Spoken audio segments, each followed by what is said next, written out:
নবম দশম শ্রেণীর তথ্য ও যোগাযোগ প্রযুক্তি বইয়ের ষষ্ঠ অধ্যায়ের ব্যবহারিক সমস্যা 8।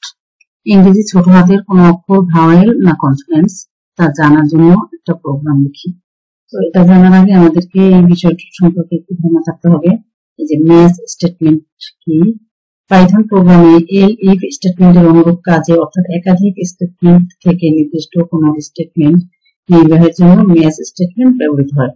মূলত বেশি সংখ্যক এলইফ স্টেটমেন্ট ব্যবহারের পরিবর্তে ম্যাচ স্টেটমেন্ট ব্যবহৃত হয়।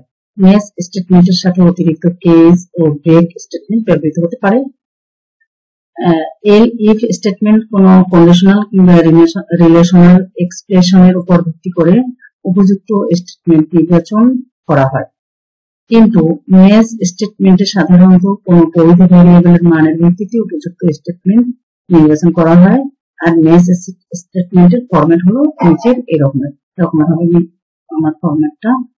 তো এখানে ম্যাচ স্টেটমেন্টের সাথে ব্যবহৃত এক্সপ্রেশনকে ম্যাচ এক্সপ্রেশন বলা হয়।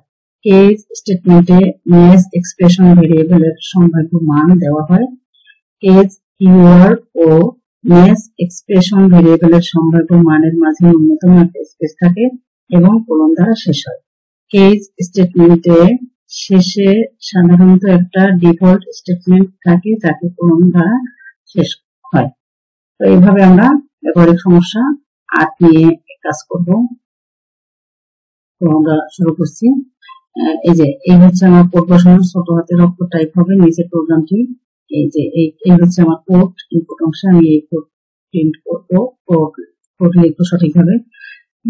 তো হচ্ছে ইনপুট এন্টার দ্য লেটার, তারপর মেস case A, case E, A case I O U. এই পাঁচটা ভাগ দেওয়া হয়েছে।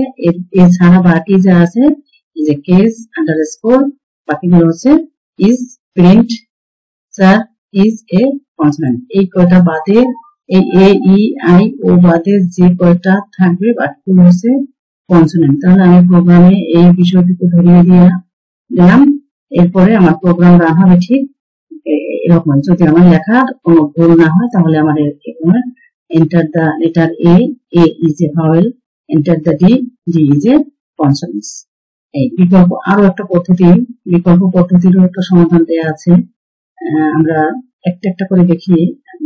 উপরের অনুযায়ী তৈরি করেছি আর সেটা দেখি। এইটা তোমরা আমার ওইটা দিয়ে করতে পারলে তাহলে এটা তোমরা নিজেরা ট্রাই করবে। ওকে, তো ঠিক আছে, আমি এই অনুযায়ী করতেছি।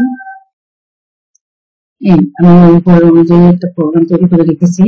ইনপুট এন্টার দ্য লেটার, তারপরে match A E I O এবং ইউ। আচ্ছা, এই লেখাগুলোকে কিন্তু ছোট করা যায়। তাহলে টুলস প্রোগ্রামে যাই, অপশনে ক্লিক করব। অপশনে ক্লিক করে এই যে থিম এন্ড ফন্ট এখানে ক্লিক করব। এখানে ক্লিক করে এই 26 সাইজটাকে যদি আমি 22 করে দেই, তাহলে কিন্তু আমার লেখা ছোট হয়ে যাবে। এই যে একটা পেজের মধ্যে আসছে, এখন আসেনি। আর একটু ছোট করতে পারি। অপশন যে ফন্ট এখানে 20 সাইজ করে দেই, 20 সাইজ করে, তাহলে আর একটু ছোট হলো। এবার আমরা একটা পেজের মধ্যে লেখা আসছে ছোট হওয়ার কারণে। ওকে, তাহলে আমি এইভাবে কোড লিখে এবার রান করি। যদি রান হয় সঠিক তাহলে কিন্তু এন্টার দা লেটার। তাহলে আমি এটা লিখি, এন্টার দা এ দেই, এ দিলাম, কি হয় এটা কি বলে, এ দিলাম, আসবে এ ইজ এ ভাওয়েল। সঠিক করে আমার একটা সংখ্যা দেই। আমি কিন্তু এখনই এন্টার দিয়ে সংখ্যা বসাতে পারবো না বা কেটেও পারবো না। আবার দ্বিতীয়বার আমি রান করব। এবার আমি বি দেই, বি দিলাম, দেখি এটা আমাকে কি বলে। এই যে বি ইজ এ কনসোনেন্ট। তাহলে আমি এভাবে যেভাবে আবার লিখবো, সি দেই, সি বসালাম, সি বলছে কি সি ইজ এ কনসোনেন্ট। আবার ই দেই, দিয়ে দেখি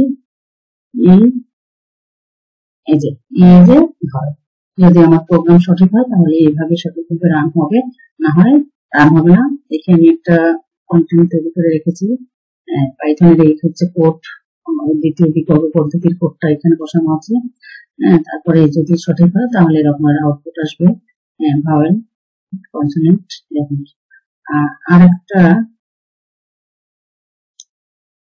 আর একটা প্রোগ্রাম লিখে রেখেছি, এই যে এরকম প্রোগ্রাম একটা সেম রকমের একটা প্রোগ্রাম লিখে এটা আমি আবার কন্টেন্ট তৈরি করে রেখেছি।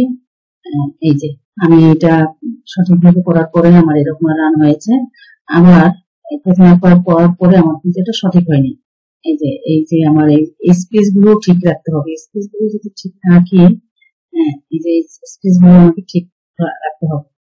স্পেস ঠিক না থাকলেও এই যে লেখা কিন্তু এরকম দেখাচ্ছে। তো এভাবে আমরা সঠিকভাবে নির্বাচন করতে পারি।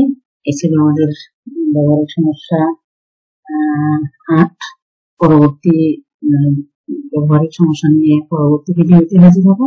সে পর্যন্ত সবাই ভালো থাকো, সুস্থ থাকো। সবার জন্য রইল শুভকামনা।